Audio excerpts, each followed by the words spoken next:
Hey guys, tonight we're leaving behind the clang and clamor of bustling cities and the grand, often rather stressful, sweep of major historical events. Instead, we're seeking refuge in a place of quiet contemplation, gentle breezes, and the comforting aroma of freshly brewed tea and warm bread. Imagine yourself awakening slowly in a simple wooden house, sunlight dappling through lace curtains, the air filled with the scent of pine trees and dew-kissed grass, and the distant, almost musical hiss of a samovar coming to life. Tonight, we're journeying to a 19th century Russian Dacha to discover just what breakfast was like in these idyllic country retreats. A meal that was often far more than just sustenance. It was a ritual, a social gathering, and the gentle overture to a day of leisurely pursuits.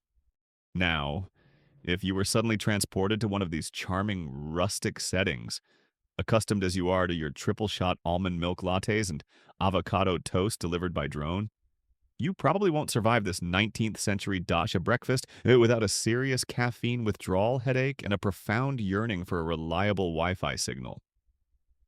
Simplicity was key, but so was a certain unhurried charm. So, before you get comfortable, take a moment to like the video and subscribe, but only if you genuinely enjoy what I do here. And please, do let me know in the comments where you're listening from and what time it is in your part of the world. It's always a treat to share these quiet corners of history with you all. Now, dim the lights. Maybe turn on a fan for that soft background hum. And let's ease into tonight's journey together. You find yourself stirring from a deep, restful sleep, cocooned in a soft feather bed within a modest yet charming wooden dacha. It's a summer morning in the Russian countryside, sometime in the latter half of the 19th century. The air filtering through the open window is cool and fragrant, carrying the scent of pine forests, wildflowers, and damp earth. Outside, the world is awakening with a gentle symphony of natural sounds, the chirping of birds in the birch trees, the distant lowing of a cow, perhaps the buzz of an early morning bee exploring the overgrown garden. There are no jarring alarms here, no rumble of city traffic, no urgent demands of urban life. This is the Dacha, that quintessential Russian country retreat, a place of escape, of simplicity, and of a deeply cherished connection with nature. The Dacha itself might be a relatively simple wooden structure, perhaps with an ornate carved veranda, a steeply pitched roof, and a rambling garden filled with a delightful tangle of flowers, fruit bushes, and vegetable patches. A key historical fact is that Dacha culture truly blossomed in Russia during the 19th century, particularly among the growing middle class, the intelligentsia writers, artists, academics, and even some members of the gentry who sought a respite from the formalities and pressures of city life in St. Petersburg or Moscow. The word dacha itself originally comes from the verb dat, meaning to give, as these plots of land were sometimes initially granted by the Tsar. Over time, they evolved into beloved family summer homes, places for relaxation, creative pursuits, and a return to a simpler, more rustic way of life. It wasn't necessarily about grand aristocratic estates, though. Some dachas were certainly more substantial than others. It was more about a state of mind, an embrace of the pastoral ideal. You wouldn't expect to find, say, a ballroom or a liveried footman behind every birch tree. More likely, you'd find a comfortable hammock, a well-thumbed volume of Pushkin, and an ongoing, probably losing, battle with the local mosquito population. As you lie there, half awake, you become aware of the subtle, comforting sounds of the household beginning to stir. Perhaps the floorboards creak as someone moves about in the kitchen. There might be the distant clatter of pails or the soft murmur of voices. And then, that most quintessential of Russian dacha sounds the gentle, almost musical, hiss and gurgle of the samovar being prepared. This iconic metal urn, used for heating water for tea, was the heart of any Russian household, but it seemed to hold a special significance at the dacha, a symbol of unhurried hospitality and endless cups of steaming, fragrant tea. Its song is the overture to the Dacha day, a promise of warmth, comfort, and leisurely conversation. Ah, the samovar is singing its morning praises to the tea gods. You might think, stretching contentedly. All is right with the world. Or at least, it will be. After approximately 7 cups of strong black tea and a small mountain of black bread with butter, the anticipation of breakfast begins to build. At the Dacha, breakfast wasn't a rushed, utilitarian affair. It was often a prolonged, leisurely meal, taken perhaps on a sun-dappled veranda, in a simple dining room overlooking the garden, or even on a particularly fine day, at a table set up under the shade of a birch or apple tree. It was a time for family and any visiting guest to gather to ease into the day, to discuss plans or lack thereof, as Dacha life often prized a certain aimlessness, and to enjoy the simple, wholesome bounty that the countryside and the Dacha's own smallholding might provide. A quirky and rather charming aspect of Dacha life often depicted in Russian literature and art of the period. Think Chekhov or Turgenev is this very sense of unhurried, almost timeless existence. Time itself seemed to slow down at the Dacha. There was time for long walks in the forest, for reading, for philosophical discussions that meandered late into the night, for mushroom picking, for berry gathering, and, of course, for endless cups of tea accompanied by simple, satisfying food. Breakfast was the gentle starting point for all of this.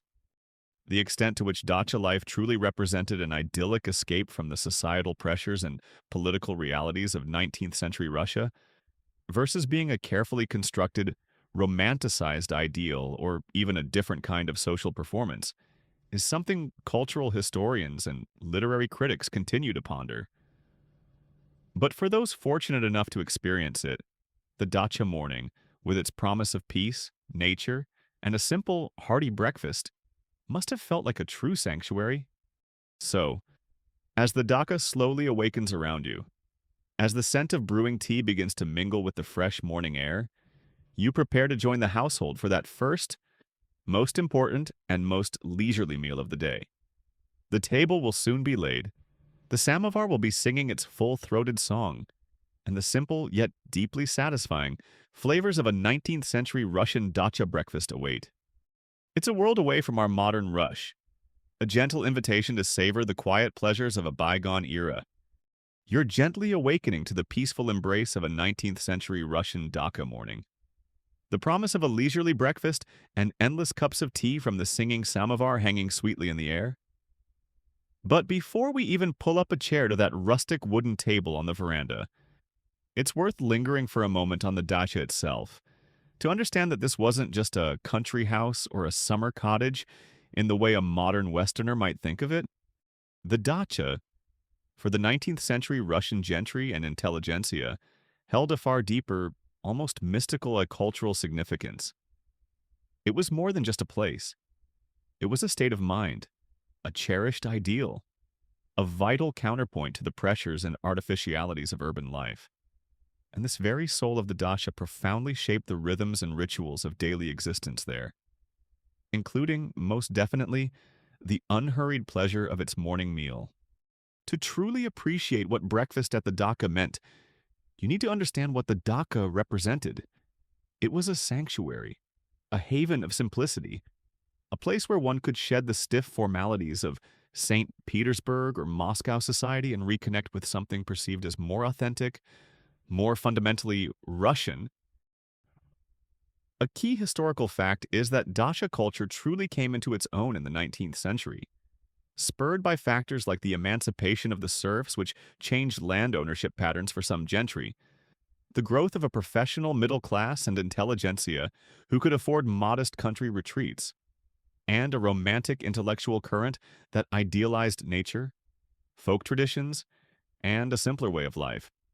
It wasn't about rusticating in abject poverty. Mind you, it was about a chosen simplicity, a cultivated rusticity, often enjoyed with a comfortable baseline of books, good conversation, and a samovar that never seemed to run dry. You wouldn't expect to find your dacha host suddenly churning their own butter out of sheer peasant life enthusiasm if a servant could do it.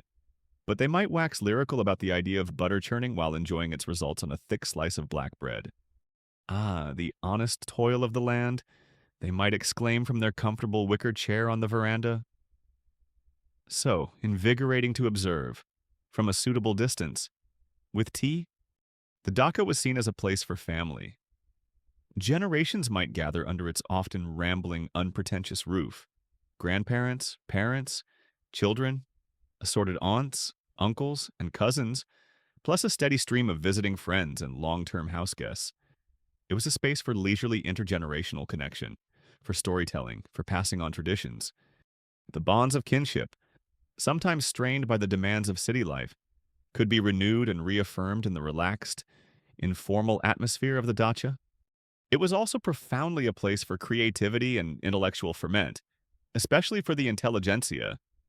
Writers like Turgenev, Chekhov, Tolstoy, and Gorky, though Tolstoy's Yasnaya Polyana was a grand estate.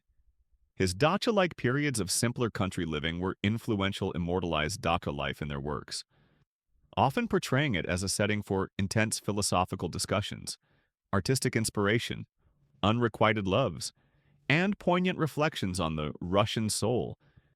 Many a famous Russian novel or play was likely conceived, or at least significantly advanced during long, contemplative summer days at a dacha, fueled by endless tea and perhaps a touch of existential ennui.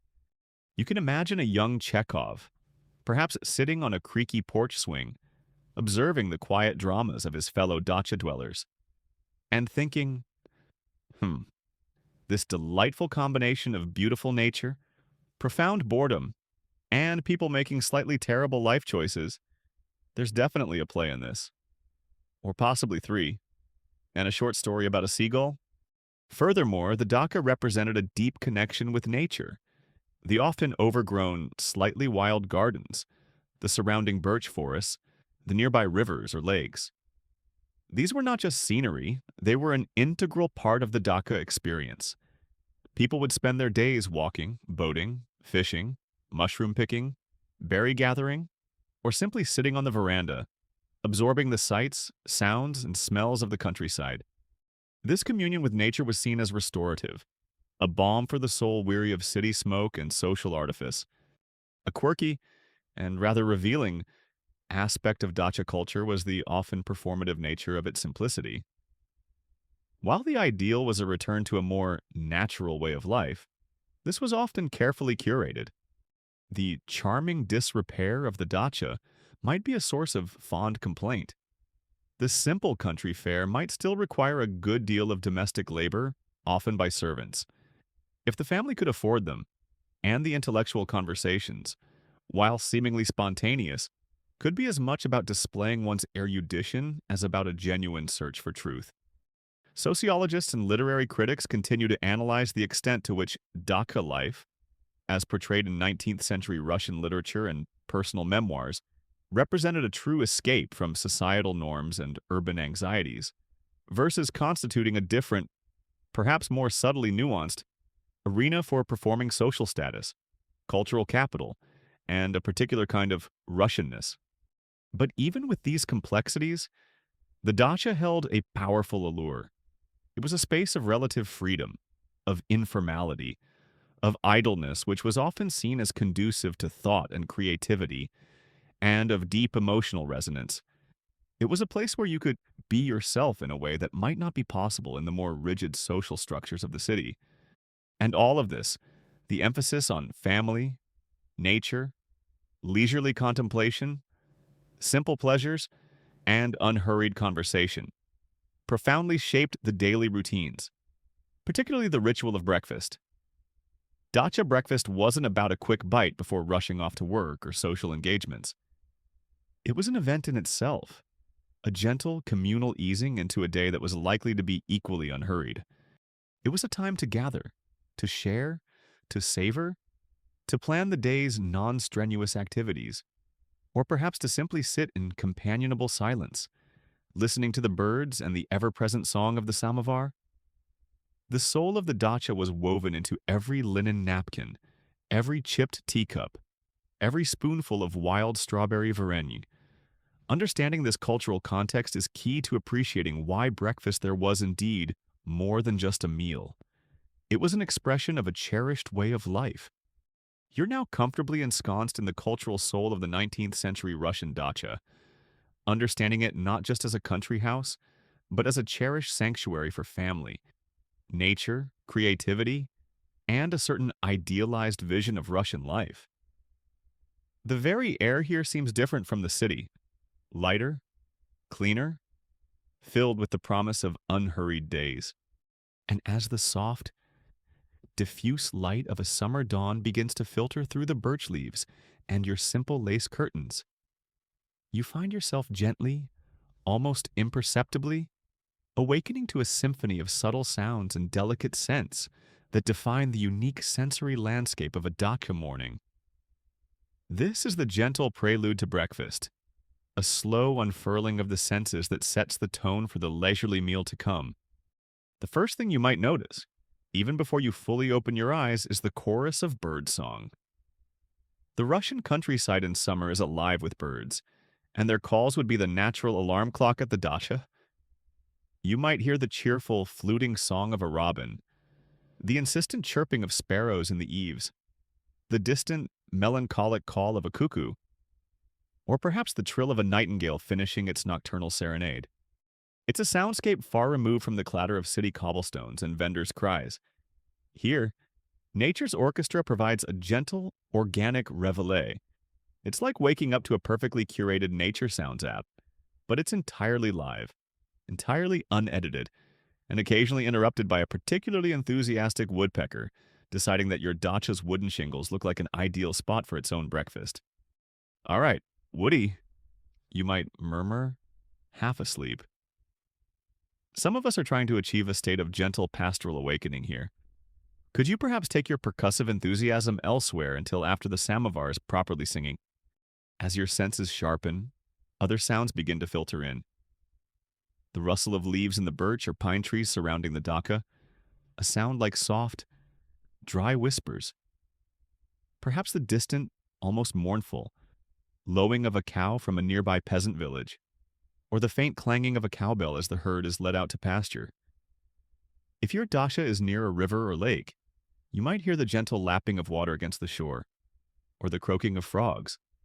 Within the dacha itself, the first stirrings of the household, the creak of floorboards as someone moves about, the soft thud of a door closing, the distant clink of crockery from the kitchen. These are not the urgent, demanding sounds of the city, but the quiet, familiar noises of a shared domestic life slowly coming awake. And then, that most quintessential of dacha morning sounds, the one that truly signals the day is beginning, the gentle, promising hiss and gurgle of the samovar being prepared. This iconic Russian tea urn, often made of brass or copper and kept polished to a warm gleam, was the heart of the dacha kitchen or dining area. Its preparation was a ritual. You might hear the scrape of charcoal being added to its central heating pipe, the splash of fresh water being poured into its main compartment, and then that soft, almost breath-like sigh as the water begins to heat, a sound that promises warmth, comfort, and endless cups of fragrant tea. A key historical fact is that the samovar was more than just a kettle. It was a symbol of hospitality, a focal point for family gatherings, and an indispensable part of Russian daily life, especially at the dacha. As the sounds of the morning begin to weave their gentle tapestry, the scents follow. The fresh, clean aroma of dew-laden grass and damp earth, particularly if there was a light rain overnight, the resinous fragrance of pine needles from the surrounding forest, or the delicate perfume of wildflowers blooming in the meadow beyond the garden fence. Perhaps chamomile, cornflowers, or wild strawberries. If a stove is being lit for baking, the faint, sweet smell of wood smoke might drift on the breeze, mingling with the emerging aroma of fresh bread, or perhaps blinny thin pancakes being prepared. And, of course, as the samovar truly gets going, the delicate, inviting scent of brewing black tea, perhaps a strong, smoky lapsang souchong or a fragrant Georgian blend, will begin to fill the air, a clear signal that breakfast is not far off. It's a far cry from the often less than salubrious smells of a 19th century city. Here, the air itself feels like a tonic. Ah, the smell of pine needles, damp earth, and is that a hint of wild raspberry from Meisha's secret jam-making operation? This dacha life certainly has its olfactory perks, though I could do without the occasional whiff of Ivan the cowman's particularly pungent pipe tobacco drifting over from the stables. Visually, the dacha morning would be one of soft, filtered light, sunlight slanting through the trees, creating dancing patterns on the wooden walls and floors, dewdrops sparkling like tiny diamonds on cobwebs in the garden, perhaps a light mist rising from a nearby river or field, slowly burning off as the sun climbs higher. The colors would be those of nature, the deep green of the forest, the pale gold of ripening grain, the vibrant hues of garden flowers all set against the weathered wood of the dacha itself. A quirky, and perhaps slightly less idyllic. Sensory detail might be the buzzing of early morning insects. Bees, yes, but also perhaps a few persistent flies or the aforementioned mosquitoes planning their daily assault. Dacha life wasn't entirely without its small natural annoyances, adding a touch of rustic realism to the pastoral dream. The degree to which these romanticized literary descriptions of dacha mornings, filled with birdsong and the scent of wildflowers, perfectly match the everyday reality for all dacha dwellers, across all seasons and levels of household organization, is, of course, open to interpretation and likely varied considerably. Mike, some dacha mornings might have involved more mundane sounds like a leaky roof dripping, or the less than poetic grumbling of a servant tasked with fetching water from a cold well. But the ideal, the cherished image, and often the experienced reality for many, was one of profound peace, a gentle immersion in the natural world, a slow, unhurried transition from the quiet embrace of sleep to the leisurely promise of a new dacha day. All these sensory details, the specific quality of the light, the unique chorus of sounds, the evocative blend of natural and domestic aromas, would combine to create a unique and deeply comforting atmosphere. The perfect setting for that central ritual of the dacha morning, the shared, unhurried pleasure of breakfast, presided over by the warm, welcoming song of the samovar. The gentle symphony of a 19th century Russian dacha morning has now fully enveloped you. The birdsong from the birch grove, the scent of dew-kissed wildflowers and pine, the distant, comforting sounds of a rural household slowly coming to life. And at the very heart of this awakening, both literally and figuratively, stands or rather gleams and gently hisses that iconic sentinel of Russian domesticity, the samovar. Its warm hum, its wisps of steam, and the fragrant promise of endless cups of tea are not just incidental to the dacha breakfast, they are its very soul, the central ritual around which the morning, and indeed much of dacha life, revolves. You are about to become intimately acquainted with this remarkable contraption and the profound culture of tea drinking it supported. Imagine it now, taking pride of place on a sturdy wooden table, perhaps on the sun-dappled veranda or in the simple, airy dining room of the dacha. The samovar itself is a beautiful object, typically crafted from brass, copper, or sometimes even silver for wealthier households.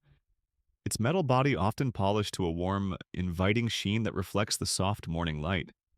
Its characteristic shape is that of a large urn, often with ornate handles, a spigot near the base, and a chimney-like pipe running vertically through its center.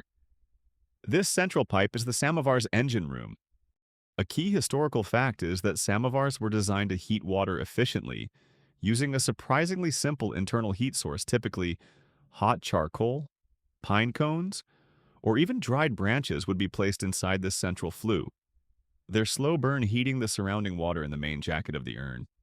As the fire takes hold, you'd hear that distinctive, gentle hissing and gurgling, a sound that Russian writers and poets have lovingly described for centuries as the song of the samovar, a comforting, almost musical announcement that tea is imminent. It's like having a very polite, very melodious, and slightly smoky kettle that also happens to be a beautiful piece of functional art. Varvara Ivanovna, A guest might say, "Your samovar is singing a particularly cheerful tune this morning." It must know we've all had a rather late night discussing the existential angst of the superfluous man and are in desperate need of its restorative powers. The preparation of the samovar itself was often a morning ritual, performed with care and attention. In a dacha with servants, this task might fall to a member of the household staff. In a more modest setting, it could be a cherished duty of the lady of the house or another family member. They would carefully fill the central pipe with fuel, light it perhaps using embers from the kitchen stove or a piece of burning birch bark, and then fill the main body of the samovar with fresh, clean water, often drawn from a nearby well or spring. As the water heated, a small teapot, containing a very strong tea concentrate called zavarka, would often be placed on top of the samovar's chimney, kept warm by the rising heat.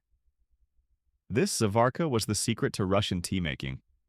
When the water in the samovar was sufficiently hot, often indicated by the intensity of its song or the amount of steam, the tea ceremony could begin.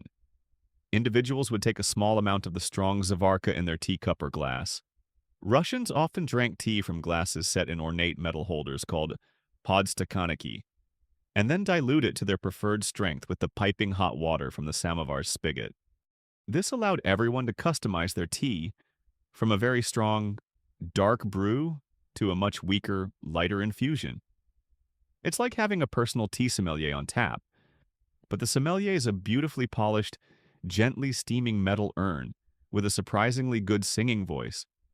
And what kind of tea were they drinking in 19th century Russia? Black tea was the norm, often imported from China. A significant portion of this tea traveled the long, arduous overland route across Siberia via camel caravan, the Siberian Route or Tea Road, which was believed by some to impart a unique, slightly smoky flavor to the tea due to the caravan campfires. Later in the century, Russia also began to develop its own tea plantations in regions like Georgia and the Caucasus, providing another source. Regardless of its precise origin, tea was a beloved and ubiquitous beverage, consumed at all times of day, but especially at breakfast and as a social ritual throughout the leisurely Dacha afternoons and evenings. The tea would typically be served with accompaniments.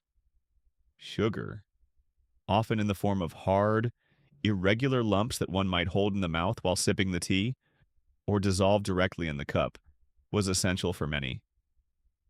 A slice of lemon was a common addition, adding a bright, citrusy note. And very frequently, tea would be enjoyed with varenya, a type of whole fruit preserve or jam, made from berries, wild strawberries, raspberries, bilberries, or other fruits picked from the Dacha garden or the surrounding forests. A spoonful of sweet, fragrant varenya might be eaten alongside the tea, or sometimes even stirred directly into it, adding another layer of flavor and a touch of homemade sweetness. A quirky and rather charming custom associated with Russian tea drinking from a samovar is the idea of endless tea. Because the samovar kept a large quantity of water hot for a long period, and because the zavarka was a concentrate, the tea could, in theory, flow almost indefinitely.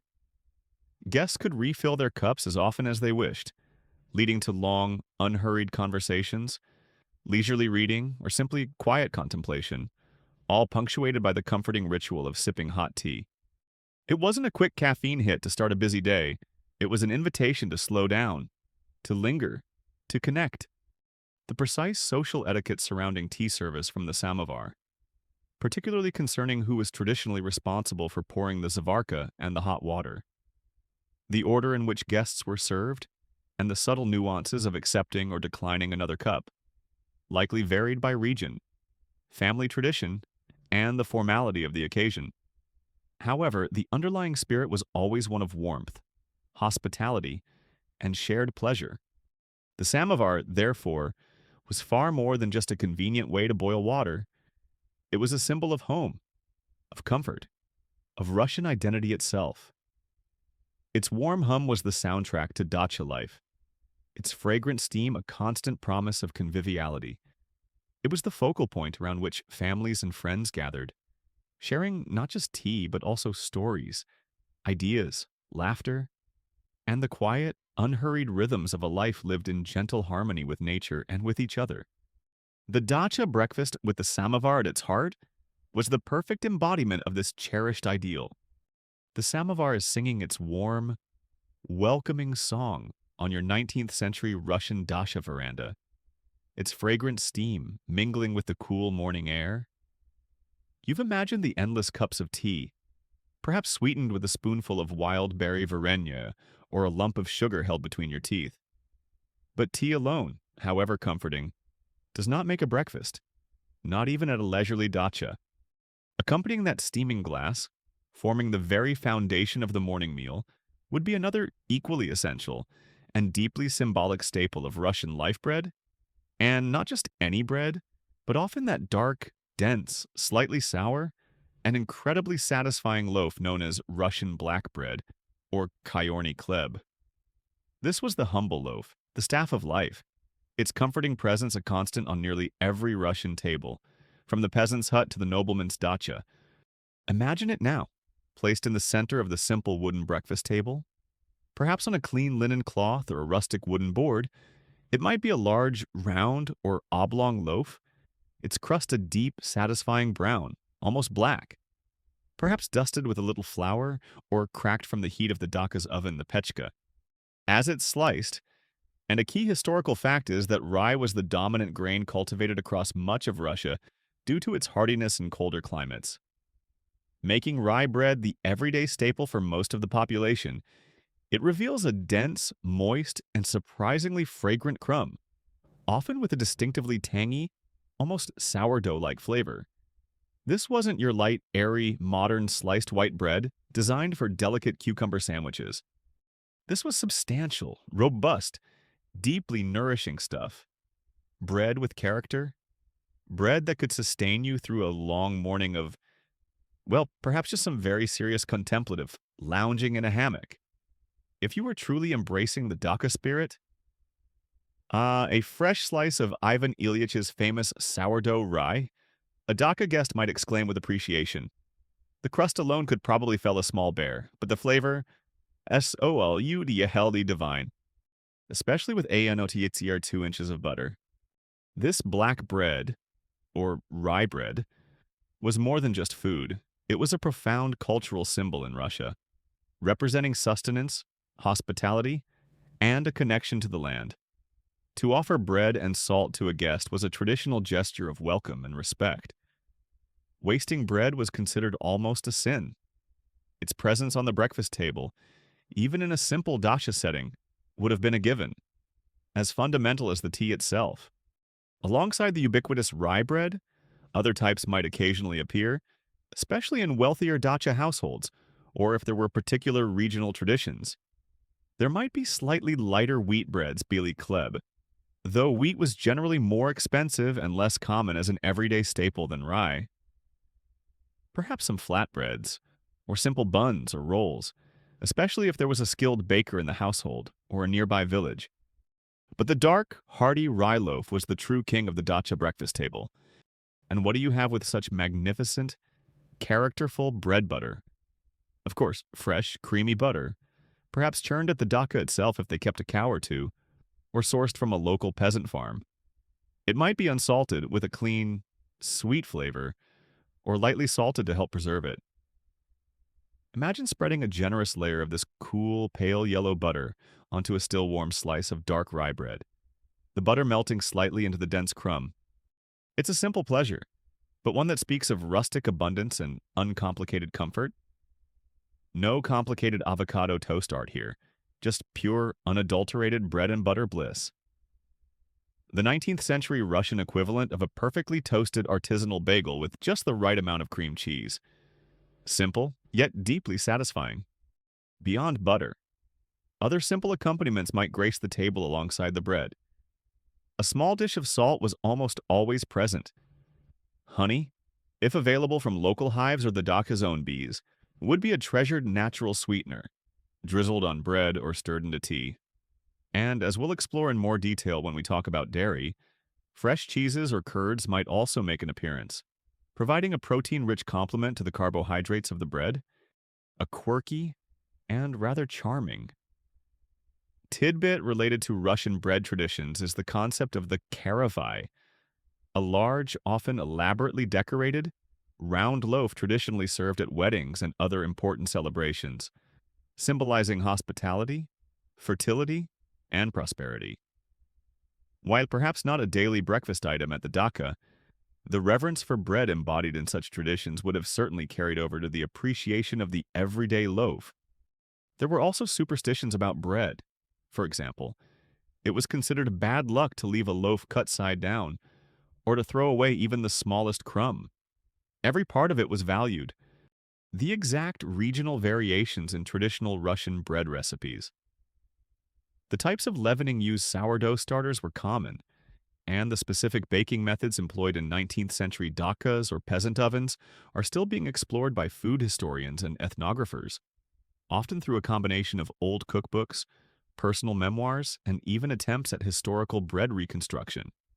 What is consistent is the central, almost sacred role of bread in the Russian diet and psyche. So, as you sit at that Dacha breakfast table, the samovar humming its gentle tune, the scent of fresh tea mingling with the earthy aroma of rye bread, take a moment to appreciate this humble loaf. It represents more than just calories. It represents a connection to the land, to tradition, to the very essence of Russian hospitality. It's the comforting, reliable foundation upon which the rest of the leisurely Dacha morning will be built. Each dense, flavorful slice is a taste of a simpler time, a reminder that sometimes the most profound pleasures are found in the most uncomplicated of foods. Just be sure to ask for a very sharp knife to cut it. That crust means business. The comforting aroma of freshly brewed tea from the ever-singing samovar fills the air of your 19th century Russian dacha. And you've just imagined spreading a generous layer of fresh, creamy butter onto a hearty slice of dark rye bread. It's a simple, deeply satisfying start to the day.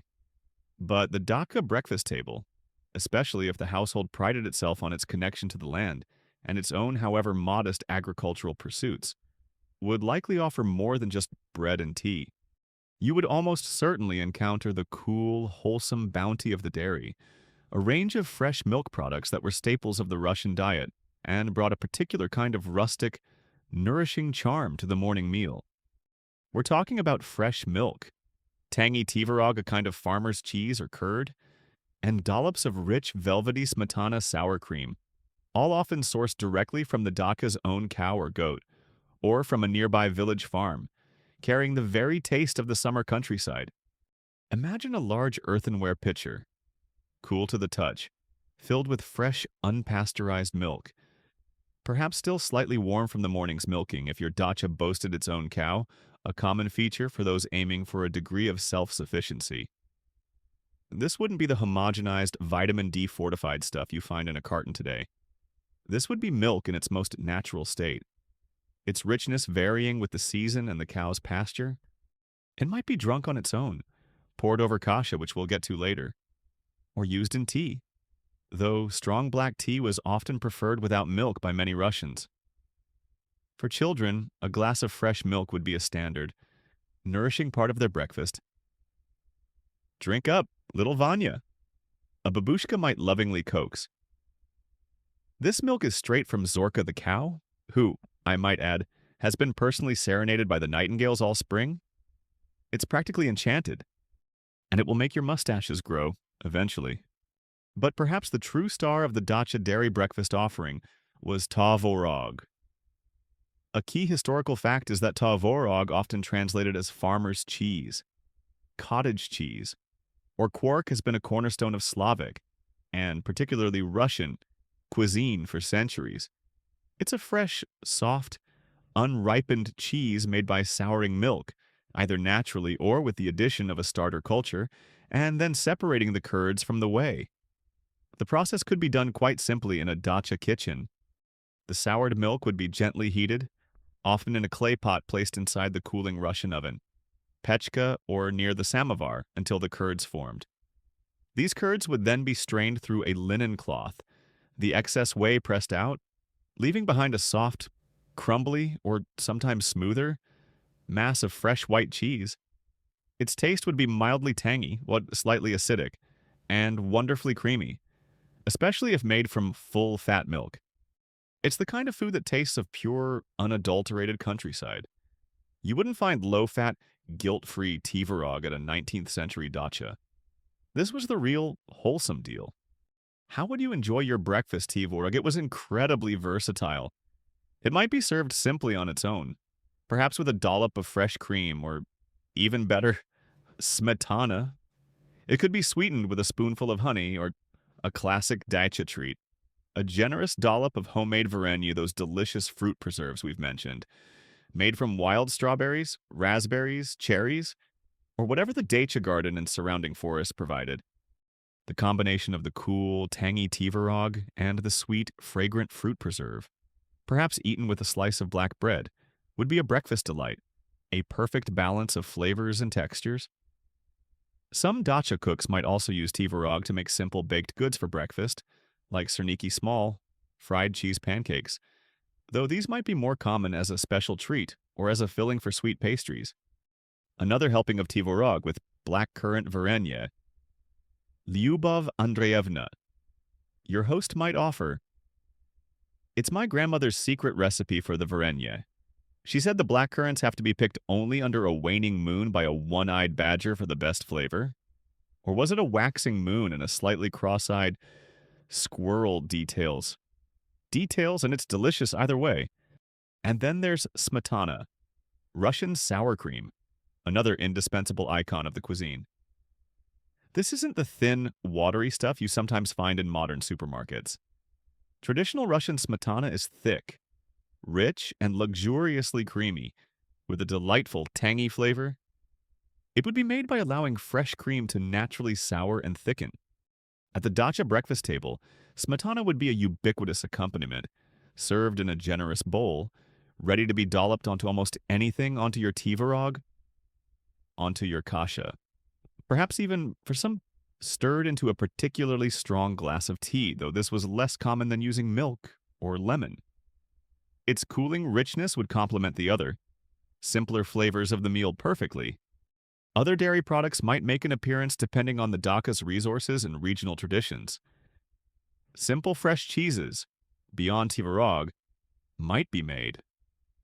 Fermented milk drinks like prostokvasha soured milk, similar to yogurt or buttermilk, could be enjoyed for their refreshing tartness and digestive benefits. The exact regional variations in traditional Russian dairy processing techniques. The specific types of bacterial cultures used, often just relying on natural airborne yeasts and bacteria, and the full range of fermented milk products commonly enjoyed in 19th century dachas are still being researched by food historians and ethnographers, offering a rich field for understanding local culinary traditions. A quirky and rather charming aspect of dacha dairy was its very freshness and direct connection to the source. If the dacha had its own cow, Zorka or Milka, you weren't just eating generic dairy, you were enjoying Zorka's specific contribution to the morning's well-being. There was a sense of immediacy, of a direct link to the pastoral ideal that dacha life embodied. This connection to the land and its produce was a core part of the dacha's soul. So, as you sit at that breakfast table, the samovar humming, the black bread sliced, you now add to this picture the cool, white, creamy offerings of the dairy, a bowl of fresh milk, a generous helping of tangy Tvorog, perhaps studded with wild berries, and a spoonful of rich, velvety smetana waiting to enrich whatever it touches. These were not just foods. They were a taste of the Russian earth, a testament to the simple, nourishing bounty that the dacha, in its idyllic embrace, provided for those fortunate enough to escape the city and awaken to its gentle, wholesome rhythms. The samovar continues its gentle, steamy song on your 19th century Russian dacha veranda. The aroma of strong black tea mingling with the wholesome scent of dark rye bread, fresh butter, cooled tvorog, and rich smetana. It's already a breakfast spread that speaks of rustic comfort and unhurried pleasure. But for those dacha mornings when a little more sustenance was required, perhaps before a long walk in the forest, a vigorous session of mushroom picking, or just a particularly intense bout of leisurely contemplation in a hammock, the table might also be graced with even heartier fair eggs, cooked in simple country style. and that most quintessential of Russian staples, a warm, nourishing bowl of kasha. These were the dishes that provided true stick-to-your-ribs comfort, the kind of food that fueled both body and perhaps philosophical soul. First, let's consider eggs. In a Dacha setting, especially one that aimed for a degree of self-sufficiency or had close ties to a nearby village, fresh eggs from contented, free-roaming chickens would have been a prized commodity. Imagine collecting them yourself in the cool of the early morning, still warm from the nest. Their shells a palette of pale browns, creams, and perhaps even speckled blues or greens, depending on the breed of hen. A key historical fact is that chickens were a common feature of rural Russian households, providing not just eggs but also meat, and their presence at a dacha would have added to that sense of connection with the agricultural rhythms of the countryside. You wouldn't be getting your eggs from a giant, anonymous supermarket carton. You might very well know the name of the specific hen responsible for your breakfast, and perhaps even her personality quirks. Ah, another perfect offering from Henrietta Clucksalot. You might say, admiring a particularly fine specimen. She's a bit of a diva, that one. Always demands the best grain, but her yolks are like pure sunshine, worth every cluck. How would these eggs be prepared for a dacha breakfast? Simplicity was often the keynote. Boiled eggs, served in little cups or simply nestled in a bowl, would be common. Soft-boiled for dipping soldiers of black bread into the runny yolk, or hard-boiled for a more substantial portable snack if you were planning an outing. Fried eggs, perhaps cooked in a little butter in a heavy iron skillet over the dacha stove, or even an open hearth. Their edges crispy, their yolk still soft, would also be a welcome sight.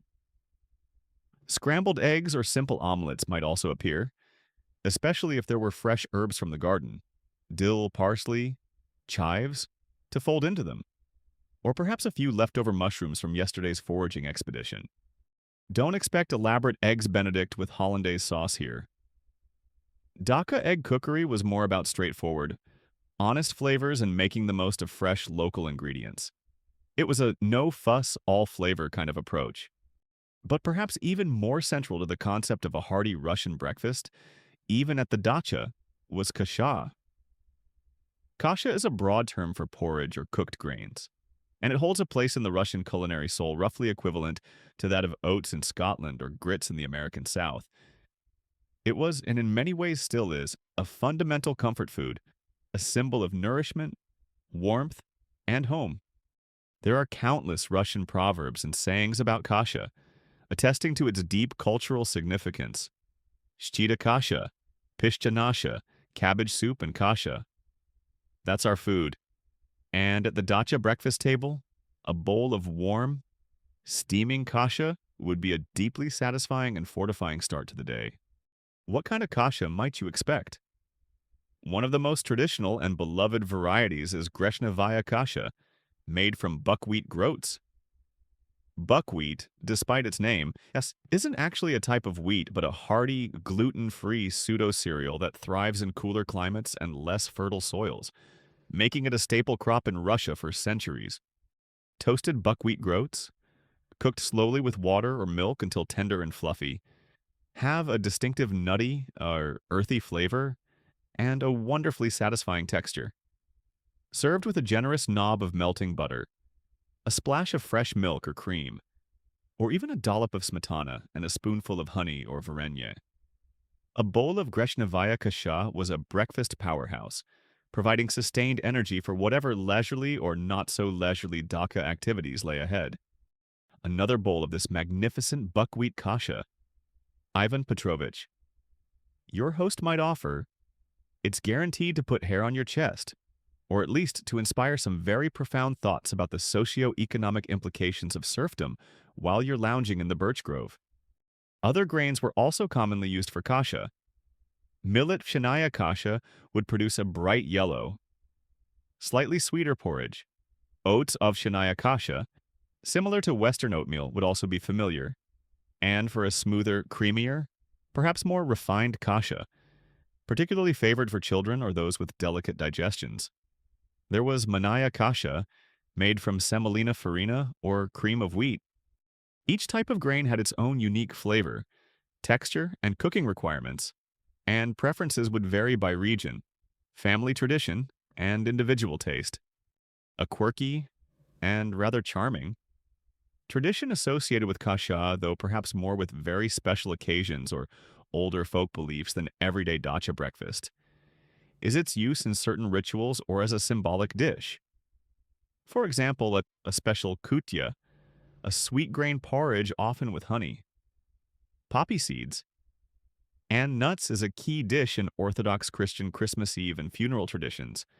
While your daily dacha breakfast kasha was likely simpler, the grain itself was still viewed with a certain respect. As a fundamental gift of the earth, the preparation of kasha in a traditional 19th century dacha often involved slow cooking, perhaps in a heavy pot placed inside the residual heat of the Russian oven pechka overnight, or simmered gently on the stove top in the morning. This slow cooking allowed the grains to absorb the liquid fully, becoming tender and flavorful. The precise hierarchy or regional preference for different types of kasha grains in 19th century dacha households, and the subtle variations in their preparation, ja, the ratio of grain to liquid. The specific flavorings added is something food historians and culinary anthropologists occasionally ponder, sifting through old memoirs and regional cookbooks for clues. So, as you sit down to your dacha breakfast, the samovar humming, the black bread waiting, you might now also find before you a simple, perfectly cooked egg, its yolk a rich gold, and a steaming, fragrant bowl of kasha, perhaps buckwheat, its nutty aroma mingling with the sweetness of honey or the tartness of wild berries. This is not the stuff of elaborate banquets or sophisticated urban cafes. This is honest, wholesome, deeply satisfying food, the kind that speaks of the earth, of tradition, of the simple, enduring pleasures of a life lived in gentle harmony with the rhythms of the Russian countryside. It's a breakfast designed to warm the belly and soothe the soul, preparing you for a day of quiet joys and unhurried moments. The very essence of dacha living. The hearty, wholesome staples of your 19th century Russian dacha breakfast are now arrayed before you, the steaming samovar promising endless tea, the dense, dark rye bread with its comforting aroma, the cool, fresh dairy delights of tvorog and smetana, and perhaps a nourishing bowl of kasha or a simply cooked egg. It's a spread that speaks of rustic abundance and a connection to the land. But even in this idyllic, often simple setting, there was usually room for a touch of sweetness, a gentle whisper of indulgence to round out the morning meal and prepare you for a day of, well, whatever leisurely pursuits the dacha might inspire. We're talking about glistening jars of homemade varenye, golden pools of local honey, and perhaps the delightful aroma of simple, freshly baked goods, all carrying the authentic flavors of the Russian countryside and the loving hand of the dacha cook. First, let us sing the praises of varenye. This isn't quite your Western-style smooth, pectin-set jam or jelly. A key historical fact is that traditional Russian varenye is a type of whole fruit preserve, where berries or pieces of fruit are gently cooked in sugar syrup, aiming to keep the fruit as intact and recognizable as possible. Suspended in a clear, sweet liquid, imagine a small crystal bowl, catching the morning sunlight, filled with shimmering, jewel-like wild strawberries, tiny forest raspberries, dark, glistening blackcurrants, or perhaps translucent slices of apple or pear, all swimming in a fragrant, sweet syrup. This was the essence of summer, captured in a jar, a taste of sunshine preserved to brighten even the gloomiest of dacha mornings, though. In our idyllic summer setting, gloom is hopefully far away. It was a true dacha specialty, often made in copious quantities during the fruit and berry season, a source of considerable household pride. Ah, another spoonful of Aunt Olga's famous gooseberry varenye, a dacha guest might exclaim with genuine delight. She insists the secret is to whisper encouraging poetry to the gooseberries as they simmer. Personally, I think it's the sheer amount of sugar, but who am I to argue with such delicious results? It certainly makes my soul feel more poetic. Varenye would be served in a small dish alongside the tea, and it could be enjoyed in several ways. You might take a spoonful directly into your mouth as a sweet treat between sips of unsweetened tea. Or, more commonly, a little varenye would be stirred directly into your glass of tea, the fruit and syrup infusing the brew with their unique flavor and sweetness. It could also be spread on a slice of buttered black bread, or, most deliciously, dolloped generously onto fresh tivarog or a warm bowl of kasha. The combination of tangy curd cheese or nutty buckwheat with sweet, fruity varenye is a classic Russian comfort food pairing. The making of varenye was an art in itself, often a communal activity at the dacha during the height of summer. Berries would be carefully picked from the garden or foraged from the nearby forests. Fruits from the dacha's own orchard, apples, pears, plums, cherries, would be meticulously prepared. The process involved simmering the fruit gently with sugar or sometimes honey, especially in earlier times or more rustic settings before sugar became widely affordable until the syrup reached the right consistency, all while trying to keep the fruit from disintegrating.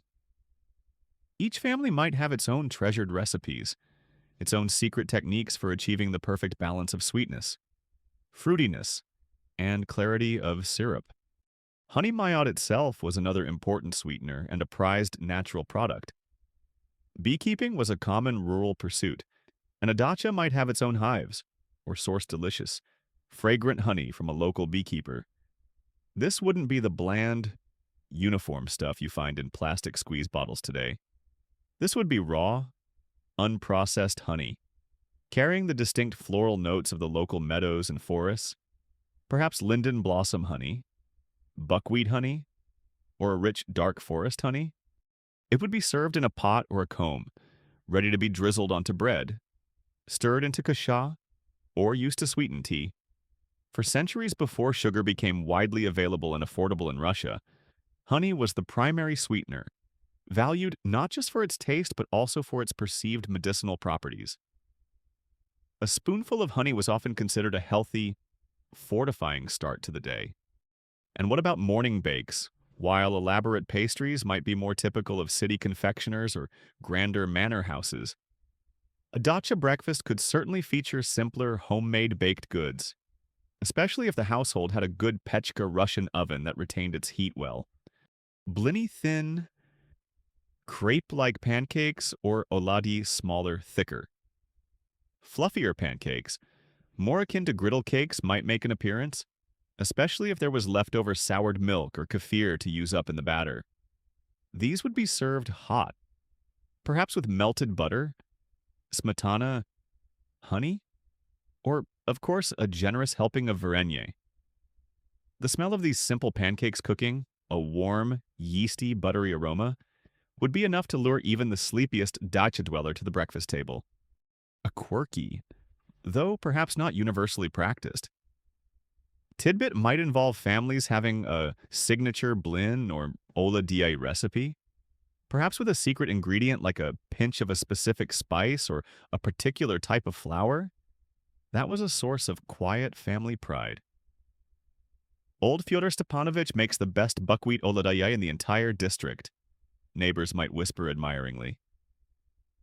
They say he coaxes the batter with gentle folk songs and a dash of pure morning dew. Or maybe it's just extra butter. Either way, they're divine. Simple sweet buns or rolls, perhaps flavored with cinnamon, cardamom if available through trade, or studded with dried fruit, might also be baked. Or if there was a bounty of fresh fruit from the garden. Small, sweet pierogi baked or fried buns with a fruit filling could be a delightful breakfast treat. The exact variety of sweet baked goods considered typical for an everyday 19th century dacha breakfast, as opposed to those reserved for holidays.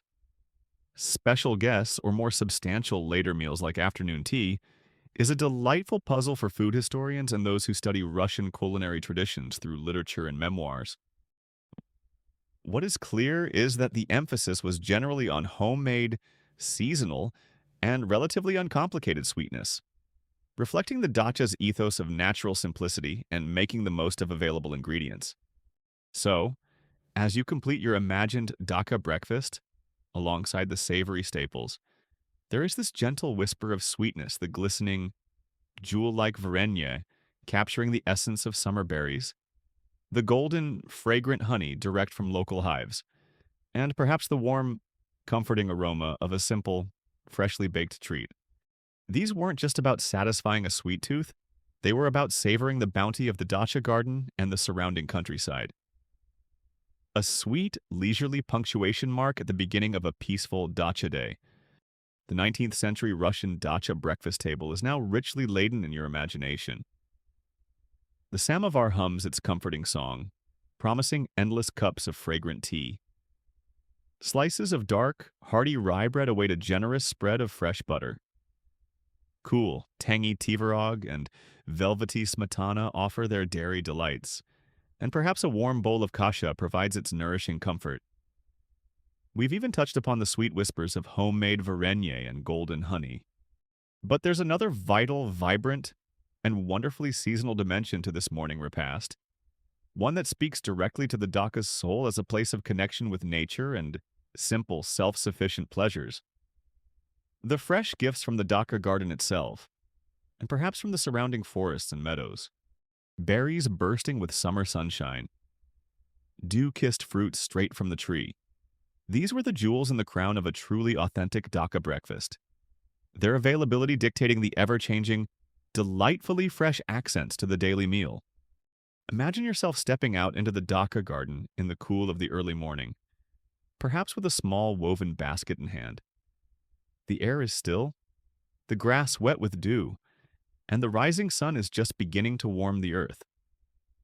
This garden isn't necessarily a manicured, formal affair, more likely. It's a charmingly untamed space. A delightful jumble of flowering shrubs, fruit trees, vegetable patches, and sprawling berry bushes, all buzzing with the gentle industry of bees. A key historical fact is that Dacha gardens were often a source of immense pride and pleasure for their owners, a place for gentle labor, quiet contemplation, and, of course, a very direct source of fresh produce. The ability to step outside your door and pick your own breakfast was one of the Dacha's most cherished luxuries, a world away from the often stale or market-worn offerings of the city. It's like having your own personal, organic grocery store right outside your back door, but with more picturesque morning mist and significantly fewer arguments about the price of slightly bruised apples.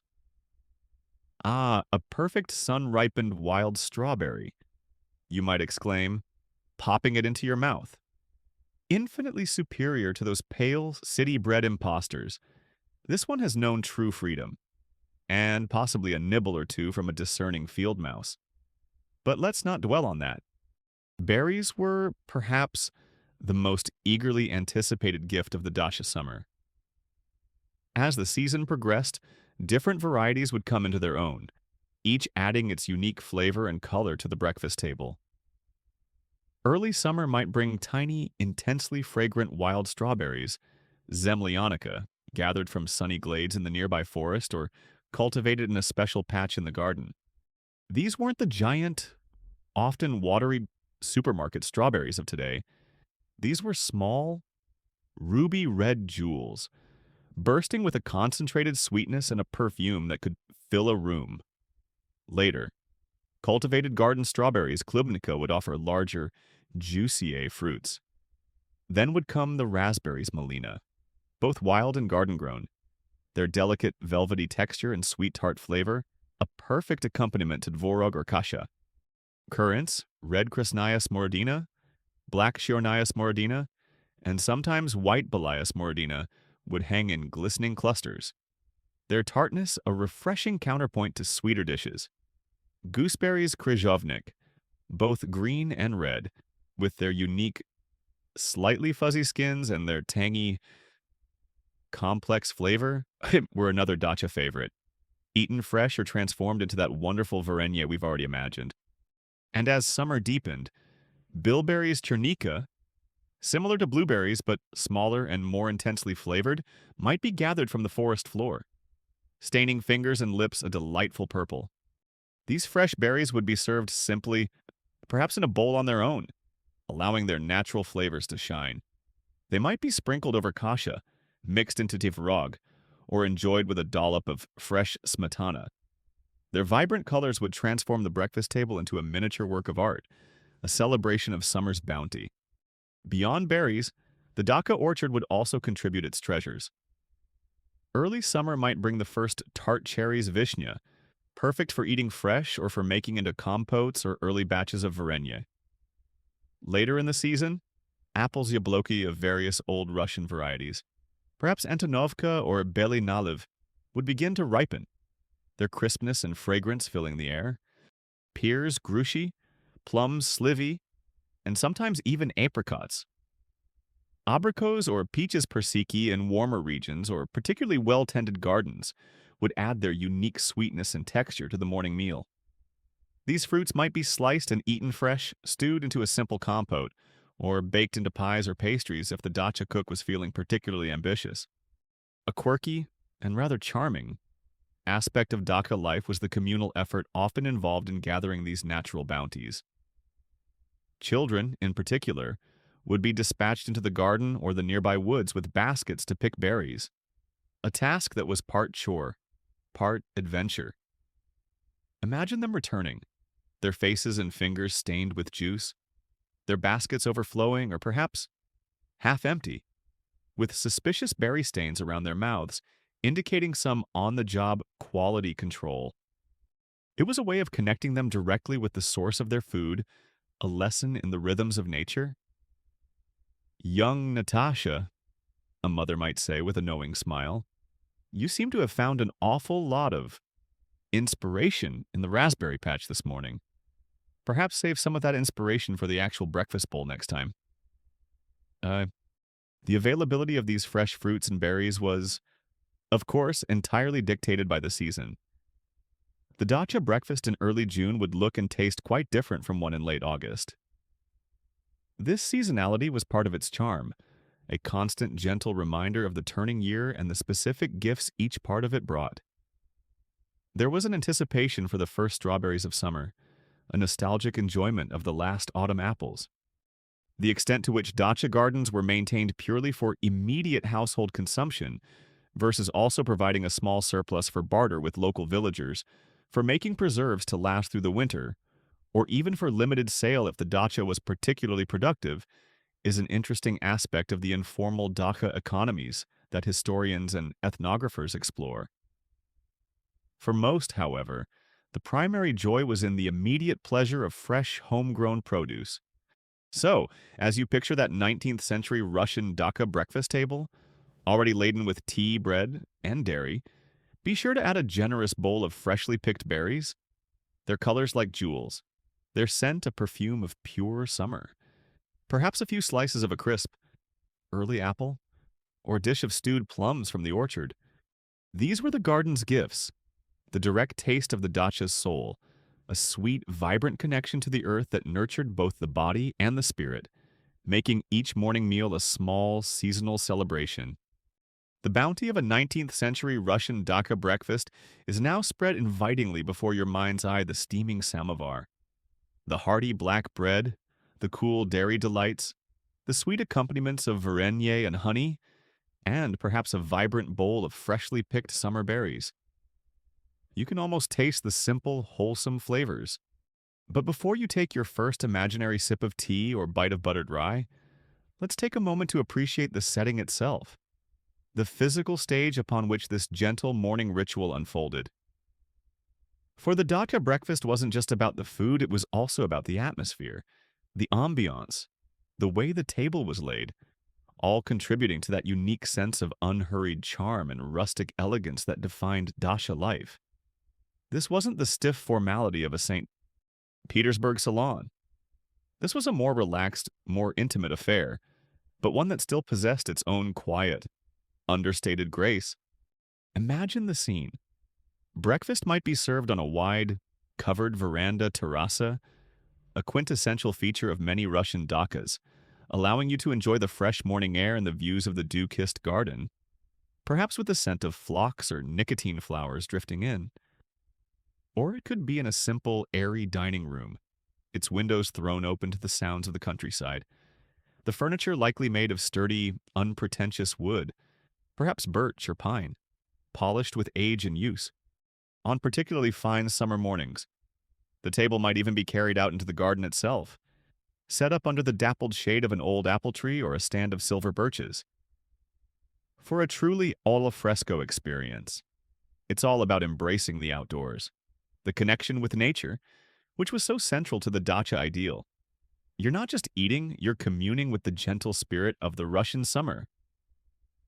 Another glorious morning. Dmitri, you might say to your fellow dacha guest, the only thing that could possibly improve this view of Ivan Petrovich's prize-winning cabbages is, well, perhaps if Ivan Petrovich himself wasn't currently attempting to serenade them with his slightly off-key balalaika, but the effort is charming, nonetheless. The table itself would likely be a sturdy wooden affair. Perhaps a long refectory-style table if the Dacha household was large and frequently entertained guests, or a smaller round table for more intimate family gatherings. And while the Dacha ethos often prized simplicity, this didn't necessarily mean a complete absence of refinement. A key historical fact is that even in a rustic Dacha setting, clean, well-laundered linen would almost certainly grace the breakfast table. A crisp white or perhaps a simple patterned linen tablecloth, and matching napkins, even if they were carefully mended or homespun, were considered essential for a civilized meal. This touch of crisp linen against the warm wood of the table immediately elevates the scene from mere rustic utility to a kind of gentle, unpretentious elegance. It's the 19th century Russian equivalent of shabby chic, but with more genuine history and fewer deliberately distressed paint finishes. What about the china and cutlery? You wouldn't necessarily expect to find the finest imperial porcelain factory dinner service from St. Petersburg here that was likely reserved for the grand city residents. Instead, Dacha tableware was often more practical, more robust, yet still possessing a certain charm. It might be sturdy, attractive earthenware, perhaps with simple blue and white patterns, gel-style ceramics. Though gel itself became particularly famous for its blue on white in the 19th century, would fit this aesthetic? Or it could be faience, or perhaps simpler, everyday porcelain patterns from Russian factories like the Gardner or Kuznetsov works, which produced a wide range of tableware for different social strata. The pieces might not all perfectly match. A Dacha collection could be an accumulation of older family items, charmingly mismatched but well-loved. Silverware, too, might be plainer than its city counterpart. Perhaps sturdy silver or even good quality steel or bone-handled cutlery. The emphasis was on comfort, usability, and a certain unshowy quality, rather than ostentatious display. Oh, don't mind that tiny chip on your teacup.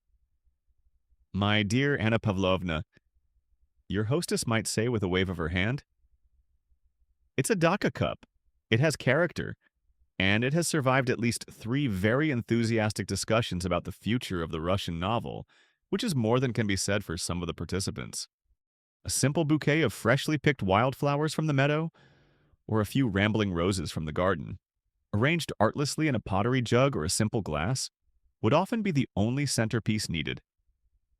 The beauty of the surrounding nature was decoration enough. A quirky and rather endearing aspect of Dacha table settings might be the presence of individual jam spoons for the varenya, or small, lidded pots for honey. Each guest perhaps having their own preferred way of sweetening their tea or adorning their bread. There might also be a communal bread basket, lined with a cleaned linen napkin, holding those hearty slices of rye. The overall aesthetic was one of comfort, of lived-in charm, of a space designed for relaxation and genuine human connection. Not for impressing high society.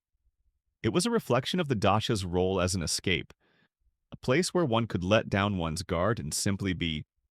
The degree to which dacha owners consciously cultivated a specific rustic chic or noble simplicity aesthetic for their country retreats, versus it being a simple matter of practicality, using older or less formal household items, and adapting to a more resource-limited rural environment, is a delightful point of conjecture for social historians and students of Russian material culture.